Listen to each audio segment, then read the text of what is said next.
Bom dia, turma!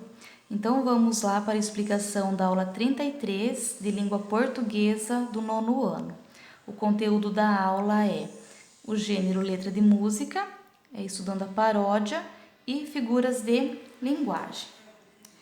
Em primeiro lugar, então nós temos aqui o conceito de intertextualidade.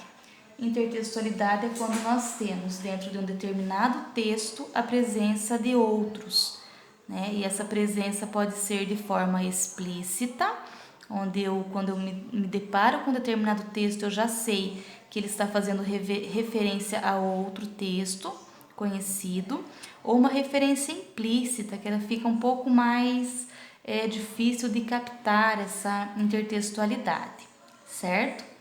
Então, olhem só, a professora pegou a letra de uma música que nós encontramos a presença de intertextualidade, que é a música Monte Castelo, da banda Legião Urbana.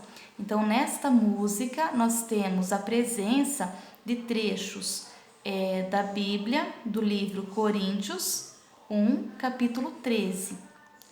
Então, esse trechinho aqui, ó, ainda que eu falasse a língua dos homens e falasse a língua dos anjos, sem amor eu nada seria. É um trecho que nós encontramos nesse capítulo aqui do livro Coríntios na Bíblia. Então, isso é uma intertextualidade. Aqui na terceira estrofe, a intertextualidade é feita com o soneto de Camões, Amor é fogo que arde sem se ver, que é um poema bastante conhecido de vocês, que praticamente toda semana cultural alguém declama esse poema, certo?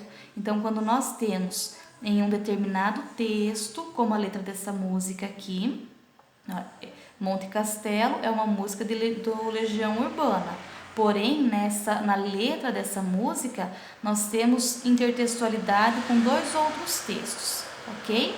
Então, isso seria intertextualidade, certo? A intertextualidade ela pode ser classificada em ampla ou restrita. A intertextualidade ampla é quando eu encontro determinado assunto, termo, tema, repetido em vários outros tipos, vários outros textos. Por exemplo, cara metade, é um conceito, né? É um termo.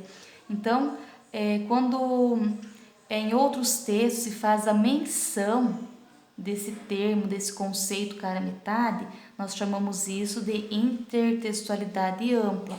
A intertextualidade restrita é aquela que faz uma referência mais pontual, mais específica, em que eu bato o olho no texto, eu já identifico que ali há a presença de outro texto, certo?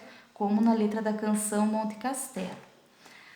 O gênero paródia, ele é constituído de intertextualidade restrita, né? Então, nas paródias, há a presença de intertextualidade. Por quê? Eu pego um texto original e altero o conteúdo desse texto ou a forma desse texto.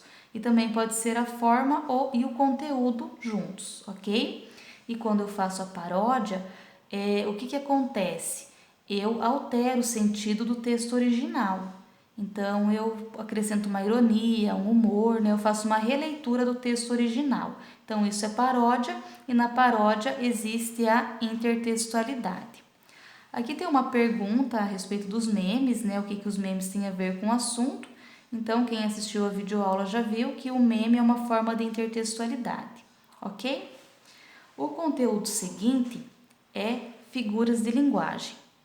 Aqui, então, estão sendo apresentadas 4 figuras de linguagem: antítese, hipérbole, polissíndeto e comparação.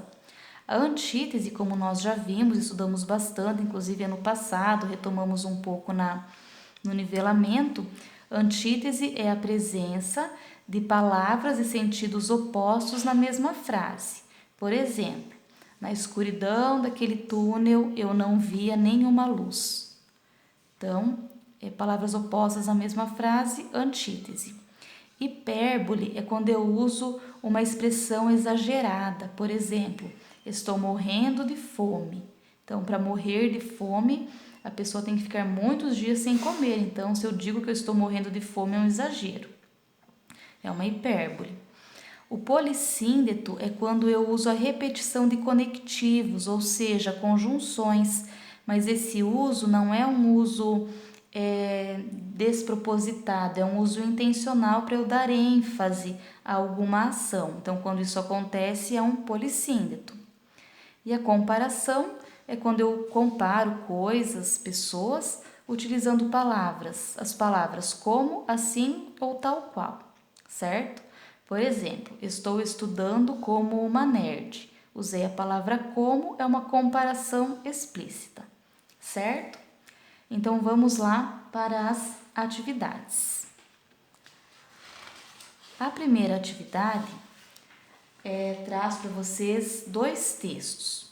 O texto 1 é um trecho da canção Trem Bala e o texto 2 é uma paródia feita em cima da música Trem Bala. Aí a pergunta é a seguinte: vocês têm que identificar o tipo de intertextualidade que está presente aqui na paródia, se é a intertextualidade ampla ou se é a intertextualidade restrita. Então, voltando aqui na página anterior, então nós vimos, a paródia ela se encaixa em qual tipo de intertextualidade? Na restrita, certo? A segunda questão é uma questão sobre figuras de linguagem. Então, nós temos um pequeno poema que vocês vão fazer a leitura, analisar ele com calma e vocês têm que identificar qual comparação, não é isso que eu quis dizer, qual figura de linguagem está presente neste poema. Se é a comparação de elementos, se é a humanização de seres inanimados, se é a repetição de conceitos semelhantes e suavização de sensações. Então, nesses versos aqui, qual dessas alternativas que se encaixa aqui como figura de linguagem? Então, analisando aqui, então está bem clara a resposta, certo? Bons estudos, pessoal. Qualquer dúvida, chamem a prof.